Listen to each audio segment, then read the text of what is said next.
Good morning friends, welcome to the prelims booster session. आज का पहला टॉपिक है Food Corporation of India. Topic आपके गवर्नेंस और इकोनॉमी दोनों के लिए इंपॉर्टेंट है।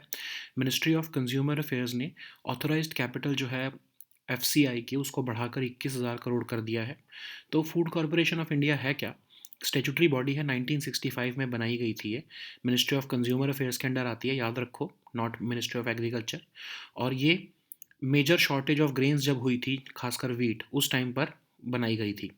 तो प्राइस सपोर्ट देती है फार्मर्स को। पीडीएस के लिए जो है, पब्लिक डिस्ट्रीब्यूशन सिस्टम के लिए जो है, सप्लाई करती है फूड ग्रेन्स को। स्ट्रेटेजिक रिजर्व बना के रखती है ताकि मार्केट्स को स्टेबलाइज किया जा सके बेसिक फूड ग्रेन्स के लिए। तो अगर हम कुछ देखें जो स्टेप्स लिए हैं एफसीआई ने अपनी एफिशिएंसी को बढ़ाने के लिए, या फिर फार्म सेक्टर को एफिशिएंसी को बढ़ाने के लिए, तो एक तो वो अपनी जो है इंफॉर्मेशन एंड टेक्नोलॉजी ला रहे हैं अपने सिस्टम में। सीमेंट रोड्स बना रहे हैं, रूफ मेंटेनेंस कर रहे हैं, उसमें इन्वेस्टमेंट कर रहे हैं, इल्यूमिनेशन में इन्वेस्टमेंट कर रहे हैं, लैब इक्विपमेंट परचेज कर रहे हैं, और कैसे पोस्ट हार्वेस्ट लॉसेस को कम किया जा सकता है उसके ऊपर भी जो है इन्वेस्टमेंट्स कर रहे हैं अपने इंफ्रास्ट्रक्चर में। तो सेंट्रल गवर्नमेंट जो है वो इक्विटी सपोर्ट देती है एफसीआई को ताकि वो अपनी वर्किंग कैपिटल रिक्वायरमेंट जो है वो पूरी कर सके और कैपिटल एसेट्स क्रिएट कर सके। तो एक सिग्निफिकेंट स्टेप है ऑथोराइज्ड कैपिटल को बढ़ाना, ताकि उसकी वजह से ऑपरेशनल कैपेसिटीज़ जो हैं या कैपेबिलिटीज़ जो हैं एफसीआई की वो और अच्छी हो जाएंगी। इंटरेस्ट बर्डन कम हो जाएगा, इकोनॉमिक कॉस्ट जो है वो डिक्रीज़ होगी, और गवर्नमेंट सब्सिडी जो है उसको पॉजिटिवली इफेक्ट मिलेगा। कैपिटल बढ़ने की वजह से एफसीआई जो है वो अपनी स्टोरेज फैसिलिटीज़ की भी मॉडर्नाइजेशन करेगा। एमएसपी बेस्ड प्रोक्योरमेंट और इन्वेस्टमेंट जो करता है एफसीआई, उसमें भी जो है एक कोलैबोरेटिवली जो है डुअल कमिटमेंट गवर्नमेंट की दिखेगी। नेक्स्ट हम टॉपिक देखते हैं Prakash Singh guidelines on appointment of DGP. Topic governance के लिए इंपॉर्टेंट है। मिनिस्ट्री ऑफ होम अफेयर्स जो है, उन्होंने डिफॉल्टिंग स्टेट्स को कहा है कि सुप्रीम कोर्ट के डायरेक्टिव्स जो हैं डीजीपी के अपॉइंटमेंट में उसको फॉलो किया जाना चाहिए। क्योंकि हमने देखा है कुछ टाइम से रेगुलर पुलिस चीफ्स यही नहीं लगाए जा रहे हैं कई स्टेट्स द्वारा, ताकि जो है सुप्रीम कोर्ट की जो है डायरेक्टिव को सरकमवेंट किया जा सके।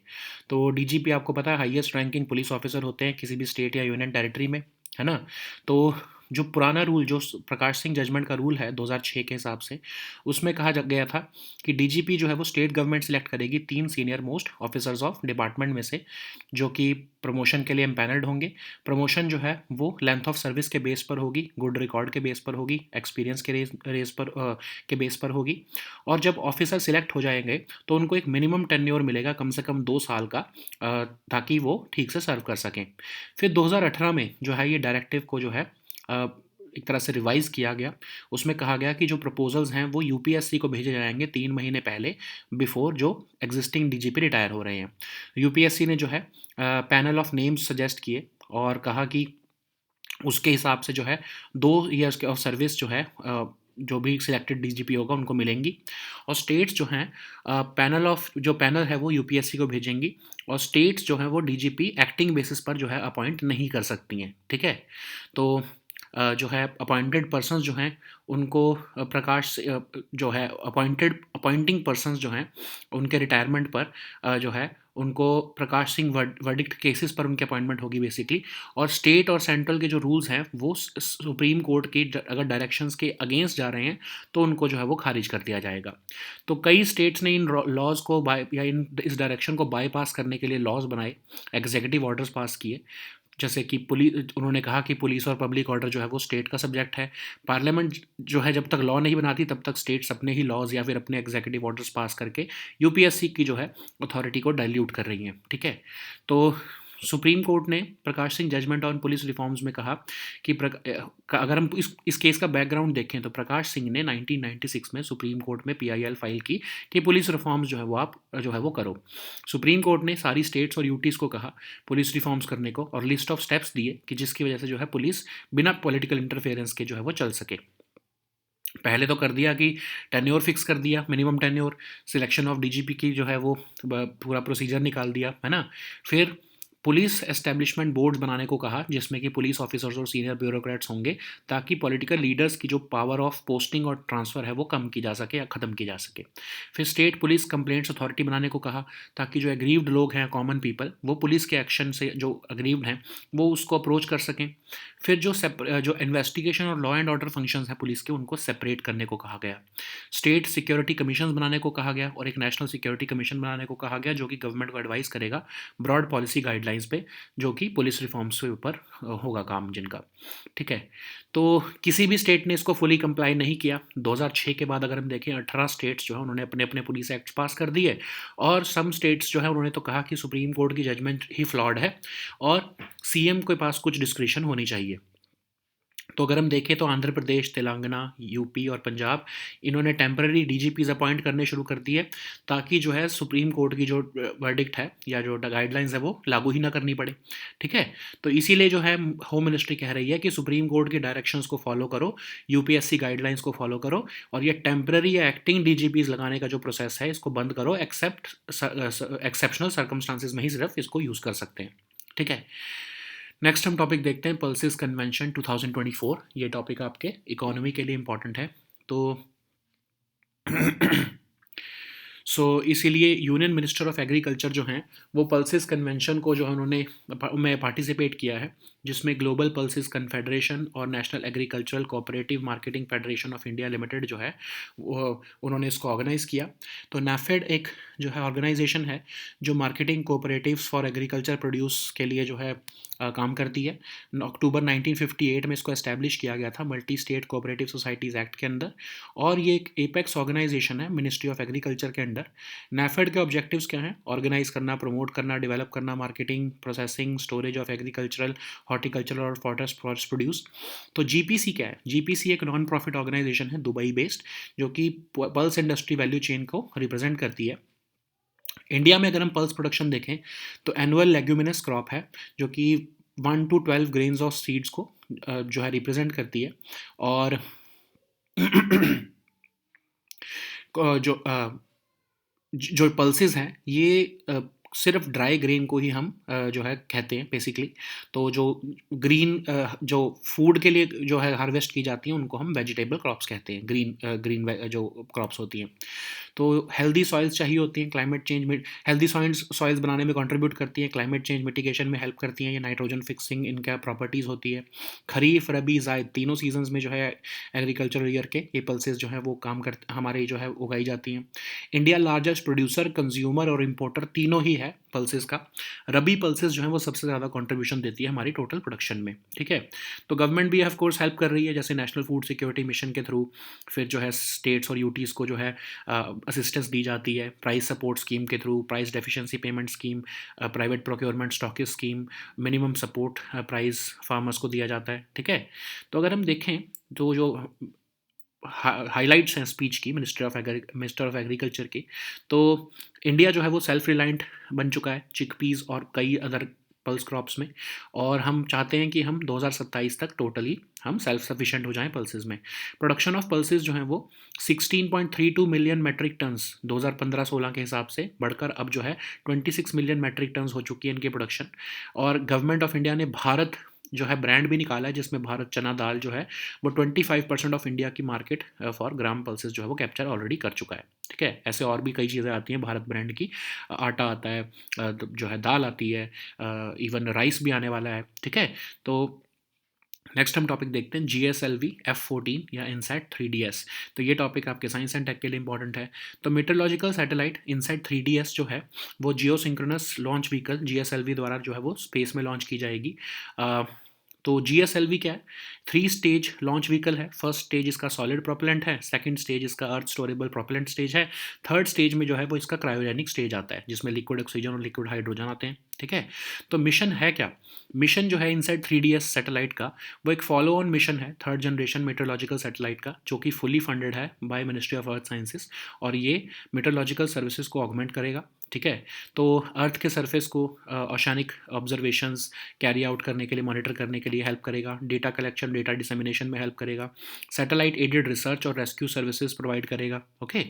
सो इनसैट 3DS जो है उसके मिशन लाइफ 10 ईयर्स की है। मिशन जो है हेल्प करेगा short range forecast of extreme weather events के लिए, ओके। नेक्स्ट हम टॉपिक देखते हैं सोफिया। ये टॉपिक आपके साइंस एंड टेक के लिए ही इंपॉर्टेंट है। तो साइंटिस्ट ने रिसेंटली डिटेक्ट किए हैं water molecules on surface of 2 asteroids. तो सोफिया है क्या? Stratospheric observatory for infrared astronomy. तो ये एक टेलीस्कोप है जो कि बोइंग 747 SP एयरक्राफ्ट पर माउंट किया गया ताकि इंफ्रारेड लाइट स्टडी की जा सके। नासा और जर्मन स्पेस एजेंसी जॉइंटली इसको ऑपरेट करते हैं। करते थे रादर। वर्ल्ड का लार्जेस्ट एयरबॉर्न एस्ट्रोनॉमिकल ऑब्जर्वेटरी है ये, और स्ट्रेटोस्फेयर में फ्लाई करा है इसने। 99% ऑफ अर्थ का इंफ्रारेड ब्लॉकिंग एटमॉस्फेयर को ये ऑब्जर्व करता रहा, और उसकी वजह से सोलर सिस्टम और बियॉन्ड को एस्ट्रोनॉमर्स जो है वो ऑब्जर्व कर पाए, और ये यूनिवर्स को widest range of infrared light में इसने ऑब्जर्व किया। और ये प्रीमेच्योरली इसका जो मिशन है वो 2022 में एंड कर दिया गया, 12 साल के बाद। नेक्स्ट हम टॉपिक देखते हैं, prevention of misleading advertisements in coaching sector. ये टॉपिक आपके गवर्नेंस के लिए इंपॉर्टेंट है। तो सेंट्रल कंज्यूमर प्रोटेक्शन अथॉरिटी ने जो है prevention of misleading advertisement in the coaching sector से रिलेटेड गाइडलाइंस निकाली हैं। तो एक सब कमेटी बनाई गई इन गाइडलाइंस को ड्राफ्ट करने के लिए, क्योंकि कंप्लेंट्स आई कि कई कोचिंग सेंटर जो है वो मिसयूज़ कर रहे थे नाम और फ़ोटोज़ सक्सेसफुल कैंडिडेट्स के। तो अब इन गाइडलाइंस के थ्रू जो है कोचिंग को डिफ़ाइन किया गया है। कोई भी इंडिविजुअल जो एंगेज करता है कोचिंग में और जो है इम्पॉर्टेंट इन्फॉर्मेशन कंसील करता है उस पर्टिकुलर सक्सेसफुल कैंडिडेट के बारे में, तो जो है वो उसके ऊपर एक्शन लिया जाएगा। कोई भी फॉल्स क्लेम करना, स्टूडेंट्स के सक्सेस का फॉल्स जो है क्लेम करना, कोई भी फॉल्स सेंस ऑफ अर्जेंसी या fair of missing out create करना, उसके ऊपर जो है वो मतलब एक्शन लिया जाएगा। ठीक है, उसको मिसलीडिंग एडवर्टीजमेंट में माना जाएगा। तो सेंट्रल कंज्यूमर प्रोटेक्शन अथॉरिटी है क्या? एक रेगुलेटरी अथॉरिटी जो कि कंज्यूमर प्रोटेक्शन एक्ट के अंदर जो है वो सेटअप की गई है। इसका एक इन्वेस्टिगेशन विंग भी है। ओके, नेक्स्ट हम टॉपिक देखते हैं, इनकम टैक्स एपेलेट ट्रिब्यूनल। ये टॉपिक आपके गवर्नेंस के लिए इंपॉर्टेंट है। तो आईटी डिपार्टमेंट ने कांग्रेस के बैंक अकाउंट्स को जो है वो फ्रीज कर दिया था, लेकिन ऑफ कोर्स एपेलेट ट्रिब्यूनल ने पार्शियल रिलीफ दिया। तो एपेलेट ट्रिब्यूनल है क्या? ये क्वाजी जुडिशियल इंस्टीट्यूशन है। जनवरी 1941 में इसको सेटअप किया गया डायरेक्ट टैक्सेस एक्ट के अंडर। तो ये income tax appeals from tax payers जो है हेयर करता है। जो इसके ऑर्डर्स होते हैं वो फाइनल होते हैं। 63 बेंचेस हैं 27 डिफरेंट स्टेट्स में, प्रेसिडेंट होते हैं इसमें, और 10 जोनल वाइस प्रेसिडेंट्स और 115 मेंबर्स भी होते हैं। इसको हम मदर ट्रिब्यूनल भी कहते हैं क्योंकि ये ओल्डेस्ट ट्रिब्यूनल है हमारी कंट्री का। नेक्स्ट हम टॉपिक देखते हैं अपीडा। ये टॉपिक आपके इकोनॉमी के लिए इंपॉर्टेंट है। तो यूनियन मिनिस्टर ऑफ स्टेट जो है कॉमर्स और इंडस्ट्री के, वो गैदरिंग ऑफ फार्मर्स और एग्री प्रोड्यूस बायर्स को जो है उन्होंने एड्रेस किया। तो अपीडा है क्या? तो अपीडा की मीटिंग में ही ऑफ कोर्स एड्रेस किया। तो अपीडा जो है वो अथॉरिटी है जिसका हेडक्वार्टर न्यू दिल्ली में है, और इसके 15 रीजनल ऑफिसेज हैं। जो है एक्सपोर्टर्स को रजिस्टर करना, स्टैंडर्ड्स और स्पेसिफिकेशंस देना कि जो है शेड्यूल्ड प्रोडक्ट्स की, ताकि वो एक्सपोर्ट के पर्पस को सॉल्व कर पाएँ, एक्सपोर्ट लायक हो पाएँ, वो बताना। तो ये सब काम जो है अपीडा करता है। ठीक है, और मिनिस्ट्री ऑफ कॉमर्स और इंडस्ट्री या मिनिस्ट्री ऑफ कॉमर्स और ट्रेड के अंडर ही आता है। नेक्स्ट हम टॉपिक देखते हैं, एंटी डंपिंग ड्यूटी। ये टॉपिक आपके इकोनॉमी के लिए ही इंपॉर्टेंट है। तो इंडिया ने एंटी डंपिंग प्रोब शुरू किया है सोलर ग्लास जो कि इंपोर्ट किया जा रहा है चाइना और वियतनाम से, उसके अगेंस्ट। तो एंटी डंपिंग ड्यूटी क्या होती है? ये एक टैरिफ इम्पोज किया जाता है जो कि फॉरेन कंट्रीज़ अगर से हम कुछ इंपोर्ट करते हैं और उसका प्राइस जो है वो फेयर मार्केट वैल्यू से बहुत कम हो, तो हम मानते हैं कि ये डंपिंग की जा रही है। तो इसको हम डोमेस्टिक मार्केट में डोमेस्टिक प्रोड्यूसर्स को बचाने के लिए एंटी डंपिंग जो है वो ड्यूटी इम्पोज करते हैं, ताकि ट्रेड डिस्टॉर्शंस ना की जा सकें। तो एंटी डंपिंग जो मेजर्स हैं उसको इवन WTO भी परमिट करता है, ताकि डोमेस्टिक मार्केट को आप अपनी बचा सको। तो काउंटर वेलिंग ड्यूटी क्या होती है? काउंटर वेलिंग ड्यूटी क्या होती है? जब डोमेस्टिक प्रोड्यूसर्स को बचाने के लिए जो है गवर्नमेंट ये ड्यूटी इम्पोज करती है, क्योंकि उन्हें लगता है कि जो इम्पोर्ट किया जा रहा है प्रोडक्ट का, उसको उनकी गवर्नमेंट ने जो है वो हैवीली सब्सिडाइज किया है, तभी वो इतने सस्ते रेट पर यहाँ पर हमें बेच पा रहे हैं। तो उसको ऑफसेट करने के लिए काउंटर वेलिंग ड्यूटी लगाई जाती है। एंटी डंपिंग ड्यूटी बेसिकली लो प्राइस फॉरेन गुड्स के लिए होती है। काउंटर वेलिंग ड्यूटी जो होती है वो फॉरेन प्रोडक्ट्स पर लगती है, जब वो प्रोडक्ट्स जो है गवर्नमेंट सब्सिडीज इंजॉय कर रहे हो। तो नेक्स्ट हम टॉपिक देखते हैं, कैश रिजर्व रेशियो। ये टॉपिक इकोनॉमी के लिए ही इंपॉर्टेंट है। तो SBI ने RBI को कहा है कि आप CRR जो होती है, कैश रिजर्व रेशियो, वो ग्रीन डिपॉजिट्स पर थोड़ी कम करो। तो CRR क्या होती है? मिनिमम अमाउंट ऑफ डिपॉजिट्स जो एज रिजर्व्स RBI के पास रखना पड़ता है शेड्यूल्ड कमर्शियल बैंक्स को। तो RBI जो है वो डिसाइड करता है ये अमाउंट कितनी होगी, और बैंक्स जो है इस अमाउंट को लैंडिंग या इन्वेस्टमेंट के लिए यूज़ नहीं कर सकते। तो शेड्यूल्ड कमर्शियल बैंक्स और के ऊपर ये एप्लीकेबल होता है, लेकिन याद रखो रीजनल रूरल बैंक्स और NBFCs जो है उनको CRR मेंटेन नहीं करनी होती है। तो इसके थ्रू ही इन्फ्लेशन का कंट्रोल किया जाता है। RBI इसको घटाकर या बढ़ाकर मनी सप्लाई कंट्रोल करता है। रेफरेंस रेट भी होता है ये लोन्स के लिए। ठीक है, सो CRR को कैसे कैलकुलेट किया जाता है? Percentage of net demand and time liabilities को के हिसाब से इसको कैलकुलेट किया जाता है। So now let us see all these topics in English.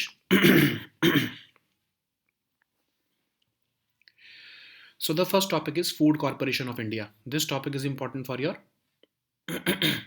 economy section. So Ministry of Consumer Affairs.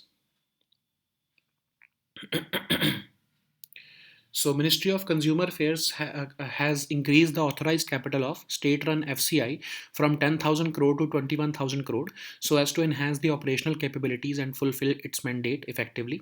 So what is FCI? FCI is a statutory body which was set up in 1965, and it was set up against the backdrop of a major shortage of grains, especially wheat.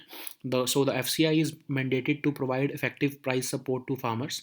It also procures supply grains to PDS for PDS. It keeps a strategic reserve to stabilize markets for basic food grains. And what are the steps taken by FCI to enhance its efficiency? So FCI is undertaking a comprehensive initiative to create an integrated IT system. It is also integrating paperless office culture.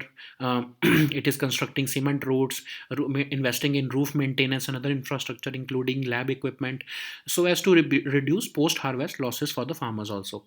So center provides equity to FCI for working capital requirements, and it also creates capital assets. So increasing authorized capital is a significant step towards enhancing the operational capabilities of FCI. So increasing the authorized capital will reduce the interest burden, decrease the economic cost, and ultimately affect the government subsidy positively. FCI should also embark upon modernizing its storage facilities.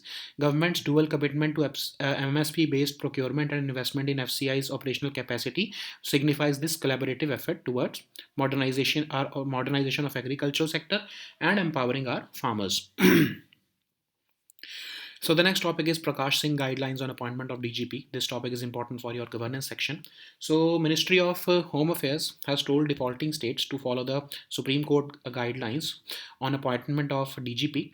So it has pointed out that some states are engaging in practice of not appointing regular police chiefs so as to circumvent the Supreme Court directives.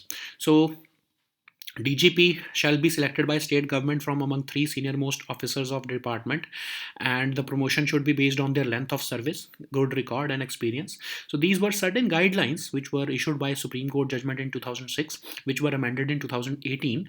But several states started passing their own laws and executive orders to circumvent the empanelment process. Okay, they said that police and public order is solely within the jurisdiction of the state. So until the parliament passes a new law, UPSC cannot have the authority to appoint the DGP. So Prakash Singh judgment on police reform said that all states and UTs have to implement these police reforms. And what were these certain police reforms? For example, minimum tenure for the DGP, constitution of police establishment boards, which would insulate the powers of posting and transfer from political leaders, and it would comprise of police officers and senior bureaucrats. Okay, so state police complaints authority had to be a setup so as to provide a platform where common people aggrieved by police action could approach. Setting up of state security commissions and a national security commission also, so as to advise the government on broad policy guidelines. So not a single state fully complied with these directives in the Prakash Singh case. After 2006, 18 states passed their own laws or police acts so as to circumvent the judgment. And several states like Andhra Pradesh, Telangana, UP, and Punjab, they passed these laws, and they started having their own temporary DGPs. UP also had 4 acting DGPs in the past 20 months. So that's why MHA is saying that you should follow Supreme Court directions and not engage in temporary or acting DGPs practice, and it should be done only in exceptional circumstances. Okay. So the next topic is Pulses Convention. This topic is important for your economy section. So recently, Union Agriculture Minister has participated in the Pulses Convention, and which was organized by GPC and NAFED. So NAFED is an organization which deals with marketing cooperatives for agriculture produce in India, and it is under the Multi-State Cooperative Societies Act. It it is an apex organization under the Ministry of Agriculture. It was established in 1958. Its objectives include organizing, promoting, and developing marketing, processing, and storage of agricultural, horticultural, and forest produce. Okay, so what is GPC then? GPC is a not for profit organization which represents the entire pulse uh, industry value chain. So GPC's headquarters is located in Dubai, and it aims to promote the sustainable production, consumption, and international trade of pulses. Pulse production in India, pulse, if we look at that, then pulses are annual leguminous crops which yield between 1 to 12 grains of or seeds of variable size, shape, and color. So pulses is limited only to dry grains, because we exclude the crops which are harvested for harvested green for food, and they, because we classify them as vegetable crops.